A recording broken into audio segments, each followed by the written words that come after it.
90 کی دہائی سے ہم اس سائیکل میں پھنسے ہوئے ہیں کہ پہلے 90 سے لے کے 2009 تک پیپلز پارٹی اور پی ایم ایل این کی دشمنی اور معاشی جو پالیسیز ہیں اس کا قتل و غارت، یعنی کہ حکومتیں تو گرائیں ساتھ معیشت کو بھی تباہ کیا، اور آئی ایم ایف کے پاس کشکول لے کے گئے اور جاتے رہے اور ہر سال یہی رونا روتے رہے کہ اگلے سال اس کو توڑ دیں گے، جبکہ اب کے یہ مجھے ناممکنات میں سے نظر آ رہا ہے، کیونکہ جس ملک کی ایگری بیسڈ اکانومی ہو اور اس کی جو ایکسپورٹس ہیں وہ اتنی کم ہو کہ وہ بوجھ ہی نہ اٹھا سکے کہ سیلریڈ کلاس طبقہ زیادہ ٹیکس دیتا ہو اور وہ کم ٹیکس دیتے ہو، ان کے اوپر مطلب 1% ٹیکس ہو، تو پھر اس کی کیا ٹیکس کلیکشن ہوگی اور اس کی کیا اس کی مطلب ہے. مجھے سمجھ میں نہیں آ رہا کہ یہ پی ایم ایل یہ بجٹ دینے کے بعد کیا سوچ رہی ہے، وہ خود کیا سوچ رکھتے ہیں، بیکاز آپ ان کی سائیکل کو بہت اچھی طرح سمجھتے ہیں. شکریہ جاسمین. میرے خیال میں جیشان صاحب نے جو بات کی ہے بڑی بنیادی بات کی ہے، وہ یہ ہے کہ آپ اگر ٹیکس بڑھاتے چلے جائیں گے تو ٹیکس چوری بڑھ جائے گی، اور اگر آپ ٹیکس کو اس کے اندر ریفارمز نہیں کریں گے اور ٹیکس جو ہے ایف بی آر کی ریفارمز نہیں کریں گے تو اس کی بغیر آپ آگے نہیں بڑھ سکتے. یعنی آپ کی آمدن کم رہے گی اور آپ کے اخراجات زیادہ رہیں گے، اس کے نتیجے میں پھر آپ کو کسی نہ کسی ایک طبقے کو جو ہے وہ مارنا پڑے گا. کبھی آپ سیلریڈ کلاس کو ماریں گے، پھر جی ایس ٹی بڑھائیں گے تاکہ آپ اپنے خرچے پورے کر سکیں. بدقسمتی سے آپ کو یاد ہوگا 97 میں میاں نواز شریف نے یہ اعلان کیا تھا کہ وہ ایف بی آر کی ریفارم کریں گے، اور وہ ریفارمز آج تک لوگ شاید دیکھتے ہی رہ گئے، اس میں نہیں ہو سکی. یہ بجٹ بھی یا ماضی کا بجٹ بھی بابوؤں کا بنایا ہوا بجٹ ہوتا ہے جو گراؤنڈ ریئلٹی سے شاید اتنے واقف ہی نہیں ہوتے.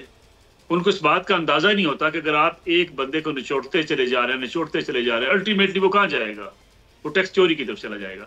وہ اپنی جو ہے سیلری بھی بعض لوگ اس طرف چلے جائیں گے جی ٹھیک ہے ہمیں آپ کیش میں دے دیں، اتنی کیش میں دے دیں، اتنی آپ بینک کے تھرو دے دیں تاکہ ہم ٹیکس سے بچ سکیں. یعنی مسئلہ یہ ہے کہ آپ نے ٹیکس نہ ریفارمز کیے ہیں، نہ ٹیکس کے لیے ایک ایسا ماحول بنایا ہے کہ لوگ خود ٹیکس دیں. مرچنٹ صاحب نے بڑی اچھی بات کی کہ آپ زبردستی نکالتے ہیں جیبوں سے، یعنی آپ کے ہاں ایسی انوائرمنٹ ہی نہیں ہے کہ لوگ کنٹریبیوٹ کریں سوسائٹی میں بیٹھے ہوئے لوگ کہ ٹھیک ہے ہم کماتے ہیں، ہماری ریاست ہے، ہماری حکومت ہے، اس کے اخراجات ہیں اور حکومت چلانے کے لیے پیسے چاہیے اور ہم اپنا حصہ اس میں اپنا ڈالیں.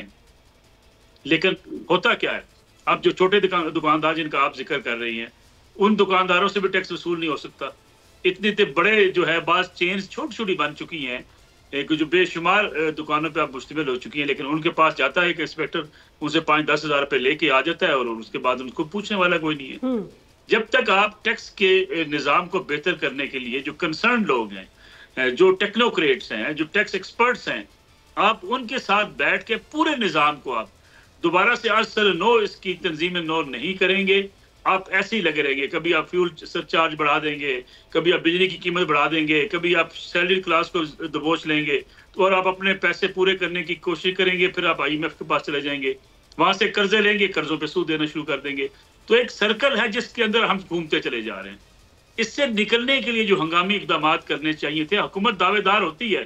خان صاحب آئے تھے، انہوں نے بھی کہا تھا کہ یہ ایسے فیصلے کیے جائیں گے جو بے شک ان پاپولر ہوں لیکن اس سے ملکی معیشت بہتر ہو جائے گی. ان پاپولر فیصلے تو نہیں ہوئے. پی ایم ایل این نے کہا ہم نے اپنی سیاست قربان کر دینی ہے جی، لیکن ہم نے فیصلے کرنے ہیں بے شک ان پاپولر ہوں. کون سے ان پاپولر فیصلے کیے گئے؟ یعنی جو مراحت آپ شافیہ کو دینا چاہتے ہیں اس سے تو آپ پیچھے ہٹنے کو تیار نہیں ہیں.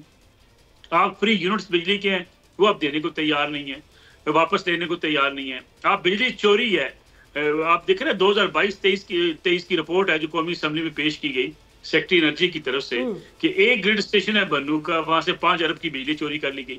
یعنی آپ انہیں نشان عبرت بنانے کو تیار نہیں ہے، بجلی کی قیمت اب بڑھائے چلے جا رہے ہیں. سبسکرائب کریں اور بیل دبائیں تاکہ کوئی خبر رہ نہ جائے.